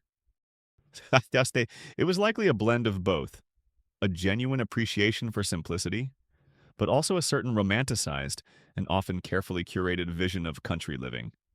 So, as you take your seat at this charmingly laid dacha breakfast table, the sunlight warm on your face, the scent of wildflowers mingling with the aroma of tea and fresh bread, you feel a sense of profound peace and unhurried grace. The world outside, with its demands and its complexities, seems very far away. Here, in this simple, beautiful setting, the focus is on the quiet pleasures of good food, good company, and the gentle unfolding of a summer morning. It's a scene that has been painted by artists, described by poets, and cherished in the Russian cultural memory for generations, a testament to the enduring allure of a simpler, more natural way of life. The table is set, not just for a meal, but for a moment of quiet dacha magic. The 19th century Russian dacha breakfast table is now perfectly set in your imagination. The samovar gently steaming, the dark rye bread sliced and ready, the cool dairy and sweet preserves gleaming in the soft morning light that filters through the veranda or the open windows of a simple, airy room. You've chosen your seat, perhaps one with a view of the dew-kissed garden where wildflowers nod lazily. But this meal, as we've begun to understand, was far more than just a collection of delicious, wholesome foods. It was a social ritual, a communal gathering, and the dacha breakfast table was often a vibrant stage for conversation. Unhurried, meandering, sometimes profound, sometimes delightfully trivial, but always reflecting that unique, leisurely rhythm of dacha life. So, pour yourself an imaginary glass of tea, take a bite of buttered bread, and let's listen in on the morning murmurs, the intellectual exchanges, and the gentle social interplay that characterize this cherished daily interlude. As family members and any house guests gradually assemble around the table, the atmosphere is one of relaxed informality, a world away from the often stiff and protocol-laden dining rituals of their city residences. People might wander in at their own pace, still slightly sleepy-eyed, perhaps in simpler dacha attire, a comfortable linen shirt for the gentlemen, a loose-fitting cotton dress for the ladies. There's no rush, no urgent agenda. A key historical fact is that dacha life, particularly for the Russian intelligentsia and gentry who embraced it most fully, was often a deliberate cultivation of otium, or leisurely, contemplative idleness, seen not as laziness, but as a necessary condition for creative thought, spiritual reflection, and genuine human connection. And breakfast was the perfect embodiment of this unhurried ethos. It wasn't a pit stop, it was a destination in itself. You wouldn't see anyone checking their pocket watch if they even bothered to wind it at the dacha, or frantically trying to power through their kasha so they could rush off to the next important appointment. The most important appointment was usually with the samovar, for another cup of tea. Another hour discussing the philosophical implications of that particularly persistent mosquito that kept Ivan Ivanovich awake all night. A dacha dweller might muse, "Why, certainly, we have all the time in the world, and the Zavarka is still delightfully strong." What would they talk about? The conversation would likely be as varied and meandering as a forest path. Plans for the day, such as they were, would be discussed. Perhaps a walk to the nearby river for a swim, or an expedition into the woods to gather mushrooms or berries. Maybe someone was planning to spend the morning reading in a hammock under the birch trees, or writing letters, or working on a painting or a piece of music. There was rarely a strict schedule. The dacha day unfolded organically, guided by inclination and the weather. News from the outside world, if it had managed to penetrate this rustic sanctuary, might also be a topic. Letters from relatives or friends in the city, or perhaps a slightly out-of-date newspaper that had finally made its way to the dacha, would be read aloud and discussed. This might touch upon political events, social gossip from St. Petersburg or Moscow, or news of literary and artistic happenings. Even in their rural retreat, the Russian intelligentsia remained deeply engaged with the intellectual currents of their time, and breakfast could be a forum for debating the latest philosophical ideas. The merits of a new novel, or the eternal accursed questions that so preoccupied the 19th century Russian mind. The nature of the Russian soul, the country's destiny, the relationship between Russia and the West. You can imagine heated, if still relatively gentle. Discussions about Slavophilism versus Westernizing, all conducted over multiple glasses of tea and perhaps a rapidly diminishing plate of blini. My dear Pavel Petrovitch, one might argue, gesturing with a half-eaten cucumber, while I appreciate your Hegelian dialectic, can it truly explain the profound melancholy inherent in the song of the Volga boatman? Or indeed, the inexplicable disappearance of my favorite jam spoon? Nature itself would be a constant source of conversation: the beauty of the sunrise, the behavior of the local birds, the progress of the vegetables in the garden, the quality of the recent mushroom harvest. This was not just idle chatter. It reflected a deep, often romanticized appreciation for the natural world, a key element of the Dacha ideal, a quirky and rather charming aspect of Dacha conversations, particularly if writers or artists were present, which they often were, as Dachas were popular retreats for the creative set, might involve the sharing of new work, a freshly penned poem, a chapter from a novel in progress, a sketch from the previous day's wanderings. The breakfast table could become an informal literary salon, a supportive or sometimes gently critical audience for burgeoning creative endeavors. The roles within the conversation would, of course, reflect the social hierarchies of the time. The head of the household, the patriarch or matriarch, would likely guide the discussion. Children might be expected to be seen and not heard too much, or to speak only when spoken to, though the Dacha atmosphere was generally more relaxed and permissive for children than city life. Guests would be politely included, their opinions sought, their news from afar eagerly listened to. The extent to which breakfast conversations at the Dacha genuinely fostered truly free and uninhibited intellectual inquiry, versus subtly reinforcing existing social hierarchies, familial power dynamics, and conventional proprieties, is a nuanced topic that literary scholars and social historians often explore when analyzing depictions of Dacha life in Russian literature. There was freedom, yes, but it was often a freedom within certain unspoken, culturally understood bounds. What is clear is that these unhurried morning gatherings were vital for family bonding, for intellectual stimulation, and for the simple human pleasure of shared company. It was a time for connection, for laughter, for quiet reflection, for the gentle exchange of thoughts and ideas, all lubricated by the endless flow of tea from the ever-present, ever-singing samovar. The murmurs from the Dacha breakfast table were the gentle, intellectual heartbeat of this unique Russian institution, a sound as characteristic of its soul as the rustling of birch leaves or the distant song of a peasant in the fields. It was where the day and its many leisurely possibilities truly began. The Dacha breakfast table in your imagination is now alive with the gentle murmur of conversation, the clinking of teacups, and the aroma of fresh bread, dairy, and perhaps some sweet varenye or honey. The family and their guests are easing into another unhurried summer day, their discussions meandering from the philosophical to the delightfully mundane.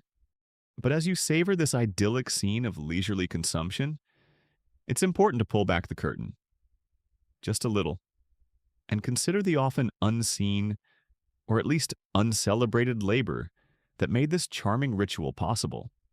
For behind every perfectly brewed glass of tea, every warm slice of rye bread, every artfully arranged bowl of berries, there was a network of quiet service, a series of daily tasks performed either by domestic servants in wealthier households or by the diligent hands of family members, particularly the women, in more modest dacha settings. This behind-the-scenes activity was the essential, if often invisible, foundation upon which the dacha's leisurely charm was built. In a more affluent dacha, perhaps one belonging to a nobleman, a successful merchant, or a well-established professor, a small staff of domestic servants would likely have been part of the summer entourage.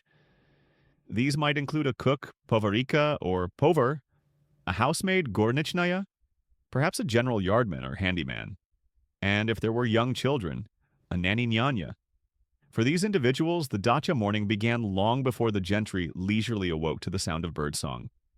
The cook would be up first, perhaps stoking the embers in the large Russian oven pechka if bread or other baked goods were on the menu, or preparing the simpler, cooler elements of the breakfast. A key historical fact is that dacha kitchens, even in relatively comfortable homes, were often quite rustic compared to their city counterparts, perhaps with a wood-fired stove or oven, and lacking the more sophisticated plumbing or gadgets of a grand urban residence. This meant that even simple cooking required considerable skill and effort. The cook would be responsible for preparing the kasha, boiling the eggs, setting out the tvorog and smetana which might have been made by her or another servant, and ensuring all the elements of the meal were ready. It's like being a backstage manager for a very relaxed, very hungry theater troupe. A lot of work goes into making the onstage performance look effortless and charming. Yes, Baron. The cook might sigh internally, as she expertly flips a blin while simultaneously shooing a curious cat away from the cream jug.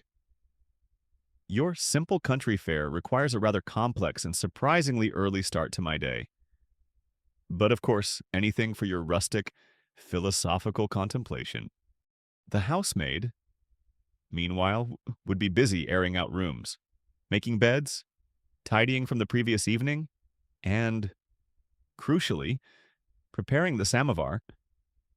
Getting the samovar going was a task in itself. Fetching fresh water, carefully laying and lighting the charcoal or wood in its central flue, and then patiently waiting for the water to reach the perfect temperature for brewing the zavarka, that strong tea concentrate, and for diluting it. She would also be responsible for setting the breakfast table with its clean linen, its array of teacups or glasses in their podstakaniki, its plates, cutlery, and the various dishes of food. During the meal itself, she might discreetly serve the tea, replenish the hot water in the samovar, clear away used dishes, and generally ensure the comfort of the family and their guests. Her presence would be unobtrusive, her service quiet and efficient.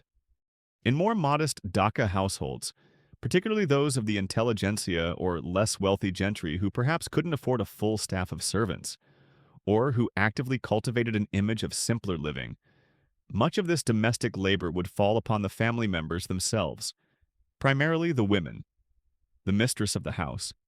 Her adult daughters, or perhaps a resident aunt or grandmother, would take on the roles of cook, baker, and server. The Dacha kitchen would be their domain, a place of shared activity and culinary creativity. They would be the ones rising early to get the samovar going, to bake fresh bread or piroshki, to prepare the tvorog from yesterday's soured milk, and to arrange the breakfast table with care and artistry, perhaps using cherished family linens and simple, pretty china. This wasn't necessarily seen as a burden in the same way as city housekeeping might be. For many, it was an integral part of the dacha experience, a hands-on engagement with the rhythms of domestic life and the bounty of the countryside. There was a certain satisfaction, a quiet pride, in providing these wholesome, homemade comforts for one's family and guests.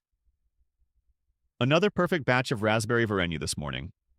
Masha, a mother might say to her daughter. Your father will be delighted. Just try not to let your dreamy poet cousin, Alexei, eat it all before anyone else gets a spoonful. He seems to think artistic inspiration is directly proportional to sugar intake. Acquiring fresh ingredients, if not grown in the Dacha's own garden, might involve a morning trip to a nearby village market, or bartering with local peasants for fresh milk, eggs, or seasonal produce. This interaction with the local rural community was also a characteristic feature of dacha life, sometimes romanticized, sometimes a source of complex social dynamics. A quirky, though perhaps entirely practical, aspect of dacha service, whether by servants or family members, was the constant battle against nature's less charming elements, the dust from unpaved paths, the insects determined to share your breakfast, the occasional mouse with designs on the bread stores. Keeping the dacha clean, the food protected, and the general atmosphere one of rustic comfort rather than rustic squalor required ongoing effort. The precise division of domestic labor in Dacha households of varying economic means during the 19th century, and the extent to which the pervasive romantic ideal of simple country living often masked significant, unpaid or poorly paid domestic work, particularly by women or, in earlier periods, by serf and later ex-serf labor, is a crucial area of ongoing research and critical discussion for social historians. It's important to remember that the leisurely breakfasts and contemplative afternoons enjoyed by some were often made possible by the less leisurely labors of others. But regardless of who was performing the tasks, the quiet service behind the dacha breakfast was essential to its charm and its smooth unfolding. It was in the carefully polished samovar, the neatly sliced bread, the freshly picked berries, the clean linen, and the unobtrusive attention to detail that the true spirit of dacha hospitality was expressed. This gentle, often unseen labor created the perfect, peaceful backdrop against which the more visible pleasures of the morning meal, the food, the tea, the conversation, could be savored to their fullest. The last crumbs of black bread have been savored. The final, satisfying sips of tea from the gently cooling samovar have been drained, and the lingering aroma of a wholesome dacha breakfast still hangs pleasantly in the warm summer air. The morning meal, that unhurried ritual of nourishment and quiet conversation, has drawn to its natural, leisurely close. But what happens next? How does the dacha day typically unfold after this comforting commencement? You'll find that the very spirit of the breakfast, its relaxed pace, its connection to nature, its emphasis on simple pleasures, often sets the tone for all the hours that follow. There's no frantic rush to offices or appointments. Instead, the dacha day begins slowly, organically, a gentle unfurling into a tapestry of quiet pursuits, thoughtful contemplation, and a deep immersion in the restorative rhythms of the countryside. As the breakfast things are quietly cleared away, perhaps by a discreet servant or by the family members themselves in a more modest household, a sense of pleasant, unstructured possibility settles over the dacha. There is no strict timetable here, no demanding schedule. A key historical fact, beautifully captured in so much 19th century Russian literature, is this very essence of dacha life, the cultivation of otium. That classical ideal of leisure dedicated not to idleness in a purely negative sense, but to activities that refresh the spirit, stimulate the mind, and deepen one's connection with family, friends, and the natural world. It's like the entire dacha operates on island time, but the island is a charmingly overgrown patch of Russian countryside, and the main objective is to achieve a state of profound, philosophically tinged relaxation, possibly while wearing a comfortable but slightly threadbare linen smock. Right. You might think stretching contentedly on the veranda. The most pressing item on my agenda for the next few hours is to decide whether to read Turgenev Under the Apple Tree or to engage in a spirited debate with that birch sapling about the true nature of nihilism. Such difficult choices in this whirlwind of dacha activity. For many, the hours after breakfast would be perfect for a gentle stroll. Imagine yourself wandering through the dacha's rambling garden, admiring the flowers, checking on the progress of the ripening berries, or perhaps venturing further afield into the surrounding meadows and forests. These walks weren't necessarily about vigorous exercise. They were more about quiet observation, about breathing in the fresh country air, about listening to the sounds of nature, the buzzing of bees, the rustling of leaves, the distant call of a cuckoo. If it was the right season, these walks might also have a practical purpose: the gathering of wild strawberries, raspberries, or bilberries from sunny glades, or the exciting hunt for mushrooms, a beloved Russian pastime hidden amongst the damp moss and fallen leaves of the forest floor. Returning to the dacha with a basket full of these natural treasures would bring a quiet sense of satisfaction, and the promise of delicious additions to future meals or batches of varenye. Reading was another cherished dacha pursuit. After breakfast, you might find a comfortable spot, perhaps a wicker chair on the veranda, a hammock slung between two birch trees, or a cool, quiet corner indoors, and lose yourself in a book. It could be the latest novel by Tolstoy or Dostoevsky, a volume of Pushkin's poetry, a weighty philosophical treatise, or perhaps a slightly less demanding French romance, a popular import among the Russian gentry. Newspapers and journals, if they made their way from the city, would be eagerly devoured and discussed.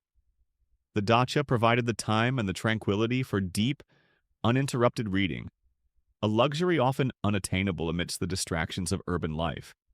For those of an intellectual or artistic bent, the Dacha was a fertile ground for creativity.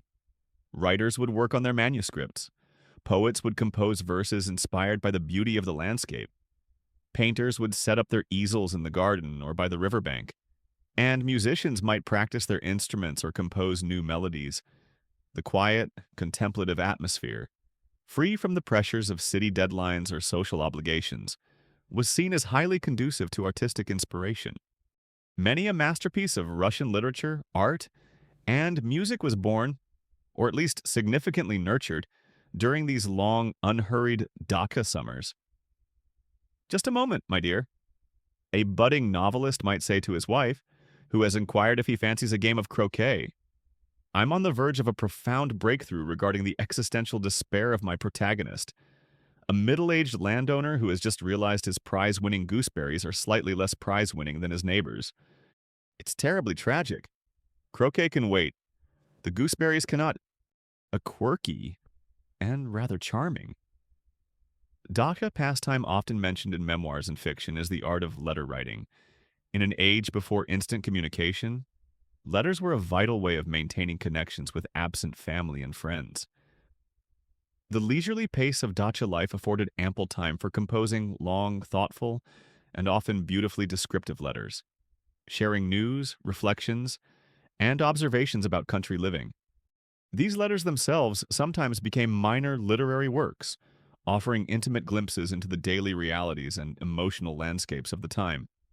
Children at the Dacha would have their own, less structured, pursuits exploring the garden and nearby woods, playing games, perhaps helping with light chores like berry picking or tending to small animals, or being instructed by a patient grandmother in traditional folk tales or simple crafts. The Dacha offered them a freedom and a connection to nature that was often impossible in the confines of a city apartment. The degree to which this idealized dacha idyll of leisurely contemplation and creative pursuits was a reality for all members of the household, including, for example, the women who often bore the primary responsibility for managing the domestic sphere, even in the country, or for any servants present, is something that social historians critically examine, looking beyond the often romanticized literary portrayals. How nice.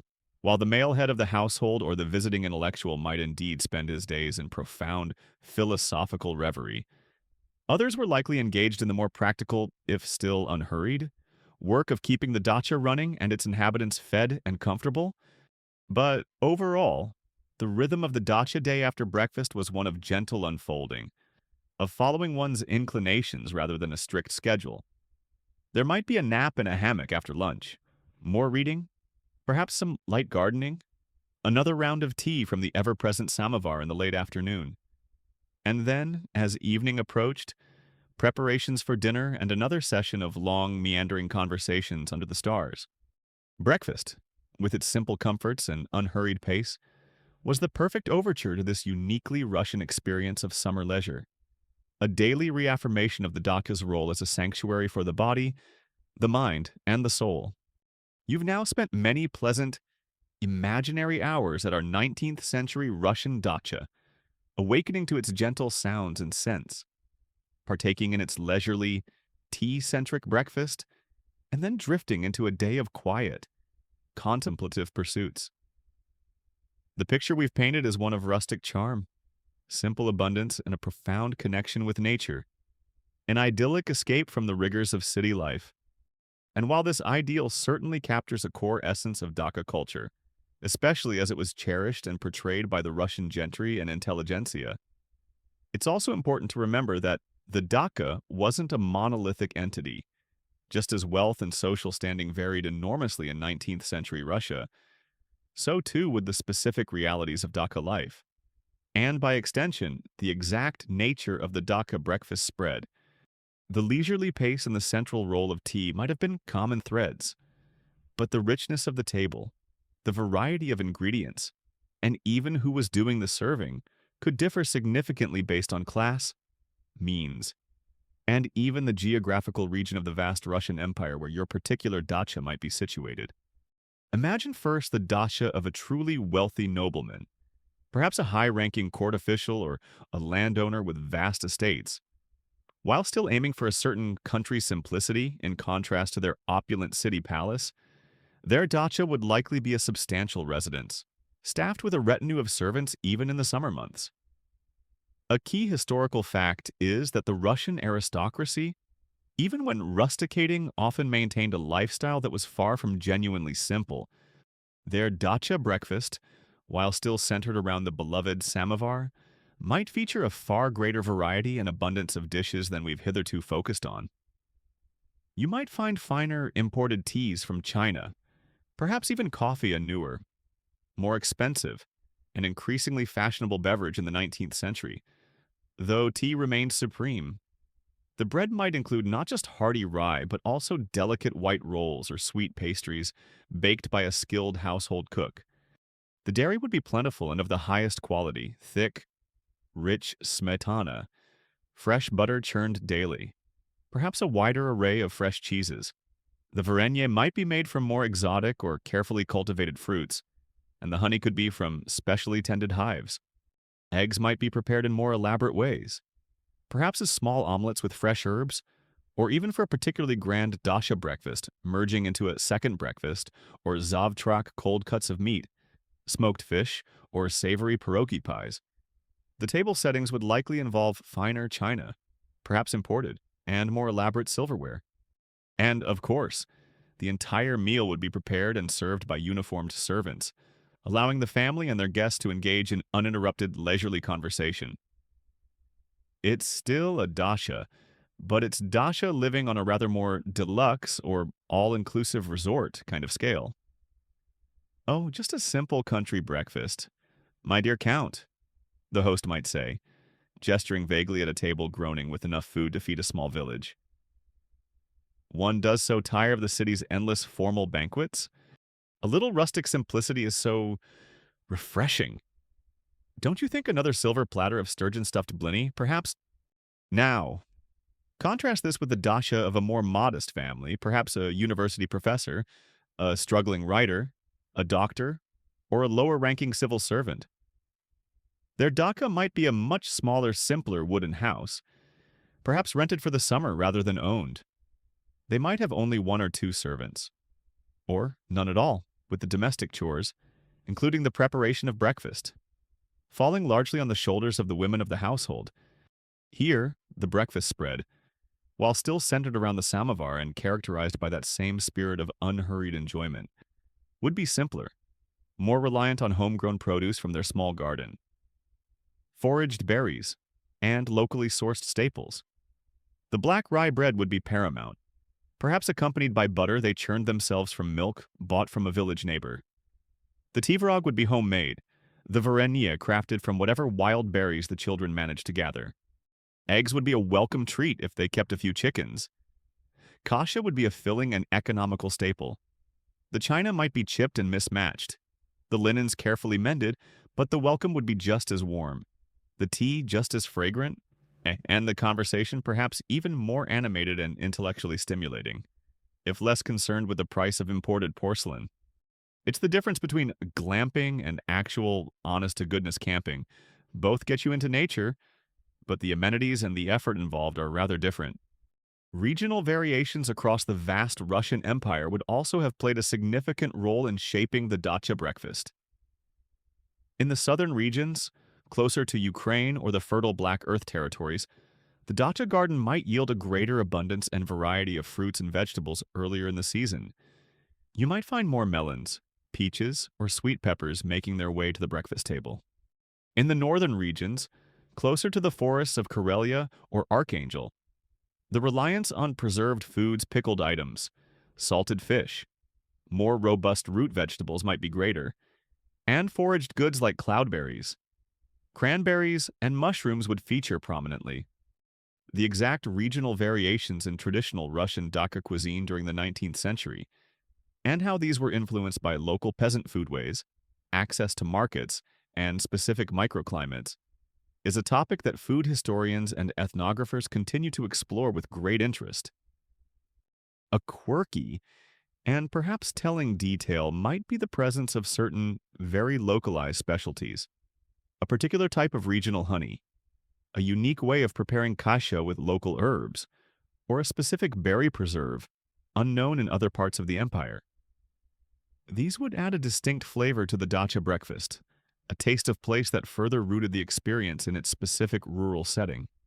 So, while the ideal of the dacha breakfast, leisurely, tea-centric, connected to nature, fostering family and conversation, was a powerful and widespread cultural touchstone, the specific material realities could vary enormously, yet whether you were a wealthy count enjoying imported delicacies served by liveried footmen on a grand estate that just happened to be called a dacha, or a humble intellectual sharing homemade black bread and berry varenye with your family on a simple wooden porch, the underlying spirit was often the same, a desire to escape, to simplify, to connect, and to savor the quiet, restorative pleasures of a Russian country morning.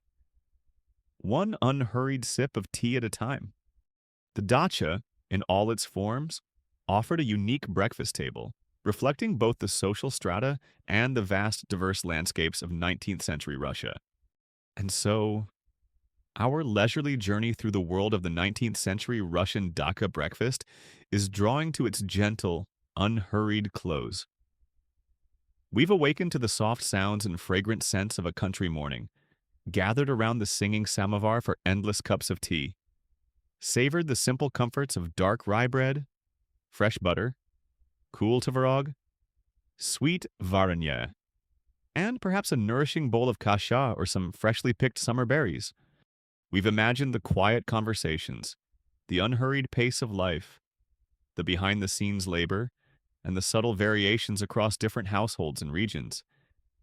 But as we prepare to leave this idyllic, almost dreamlike setting, you are left to ponder the enduring legacy of this seemingly simple morning meal. For the dacha breakfast, in all its rustic charm and unpretentious abundance, became far more than just a way to start the day. It evolved into a powerful symbol, a nostalgic flavor, representing a cherished, often idealized vision of Russian life, a connection to nature, family, and a certain elusive Russian soul that continues to resonate even today. The key elements, as we've seen, were often remarkably consistent, even across different levels of wealth, the ever-present samovar, the centrality of tea, the comforting presence of black bread, the wholesome dairy, the seasonal fruits, and above all, the unhurried, communal atmosphere. This wasn't a breakfast designed for a quick fuel-up before a frantic day. It was an experience, a ritual, an integral part of a lifestyle that prized leisure, contemplation, and connection over AIMB taotsios, striving or urban artifice. A key historical fact is that this image of dacha life, with its leisurely breakfasts and its deep immersion in nature and intellectual pursuits, was powerfully cemented in the Russian cultural consciousness by the great writers of the 19th century. Turgenev, Goncharov, Chekhov, Tolstoy, and others. Their novels, plays, and short stories are filled with evocative depictions of dacha summers, where the breakfast table often serves as a stage for family dramas, philosophical debates, budding romances, and poignant reflections on the human condition. These literary portrayals, read and beloved for generations, help to create and perpetuate an idealized, often deeply nostalgic, vision of dacha existence, with the breakfast ritual at its very heart. It's like the ultimate cottagecore aesthetic, but with more existential angst and a higher chance of a character suddenly deciding to sell the beloved cherry orchard to pay off gambling debts. Another perfect dacha morning. A Chekhovian character might sigh, gazing wistfully at a half-eaten blind. The tea is fragrant, the birds are singing, and I am filled with a profound, yet beautifully articulate, sense of ennui about the future of the landed gentry. More varenye. Anyone sakan? This nostalgic flavor, this sense of a lost golden age of simplicity and authentic connection, is a powerful part of the Dacha breakfast legacy. For 19th century Russians themselves, looking back on their own childhood summers at the Dacha, or reading these literary depictions, it often represented a yearning for a purer, less complicated time, an escape from the rapid industrialization, political turmoil, and social changes that were transforming their world. The Dacha breakfast table became a symbol of that lost Eden, a place of warmth, family, and unhurried grace. Even today, the idea of the Dacha, and by extension its traditional rituals like the leisurely tea-centric breakfast, holds a powerful nostalgic appeal in Russian culture, and indeed for many around the world who are drawn to the ideal of a simpler, more nature-connected way of life. The samovar remains a potent symbol of Russian hospitality and domestic comfort. The taste of black bread with butter and honey, or tvorog with fresh berries and smetana, can evoke a deep sense of cultural heritage and familial warmth. While modern dacha life and modern breakfasts have undoubtedly changed with the times, perhaps there's now an espresso machine alongside the samovar and Wi-Fi in the birch grove. The underlying spirit, that desire for escape, for connection with nature, for unhurried family time, often endures. A quirky and rather charming aspect of this legacy is how certain dacha food traditions persist or are lovingly revived. People still make varenye from their garden berries, still cherish old family recipes for kasha or simple baked goods, and still gather around the table for long, leisurely tea sessions. Even if the samovar is now electric, or the tea comes in a fancy imported packet, the flavors themselves carry a kind of historical memory. The extent to which the widely beloved, romanticized image of the 19th century dacha breakfast accurately reflects the historical reality for all who experienced dacha life, versus being a somewhat selective and idealized cultural construction, primarily reflecting the experiences and values of the educated elite, is something that cultural critics and social historians continue to explore. It's important to remember, as we've touched upon, the often unseen labor, particularly of women and servants, that underpinned this leisurely ideal, and the fact that not all dachas were idyllic havens of intellectual ferment and rustic charm. Nevertheless, the power of the dacha breakfast as a cultural symbol is undeniable. It represents a deep-seated Russian yearning for a life that is simpler, more authentic, more rooted in the rhythms of nature and the bonds of family and friendship. It speaks to a desire for soul space, for moments of quiet contemplation and genuine human connection, away from the pressures and distractions of the modern world. So, as we leave our imaginary 19th century Russian Dacha, the scent of tea and black bread still lingering in our senses, we carry with us more than just a list of breakfast foods. We carry the echo of a particular way of life, a particular set of values, a particular flavor of nostalgia. The Dacha breakfast, in its humble simplicity and its unhurried grace, was a small but significant expression of a larger cultural dream, a dream of peace, of connection, and of finding a quiet, nourishing sanctuary amidst the often turbulent currents of history. Its gentle, nostalgic flavors continue to offer a taste of that enduring Russian idyll. And so, as the last wisps of steam from the Dacha's samovar fade into the soft morning air of your imagination, our gentle journey into the world of the 19th century Russian country breakfast draws to its peaceful close. We have savored the simple, wholesome foods, listened in on the unhurried conversations, and felt the unique, restorative spirit of a life lived in closer harmony with nature and with the rhythms of family and quiet contemplation. The Dacha, with its fragrant garden, its warm kitchen, and its ever-present promise of tea, was more than just a summer house. It was a sanctuary for the Russian soul, and its morning meal was the gentle overture to its daily song of peace. As these images of rustic charm and leisurely mornings begin to soften and blend with the quiet of your own surroundings, May you carry with you a sense of that comforting simplicity. Let the gentle flavors and unhurried pace of the Dacha breakfast soothe your thoughts. And may your own journey into sleep be as peaceful and restorative as a long, untroubled summer day in the Russian countryside. Sweet dreams.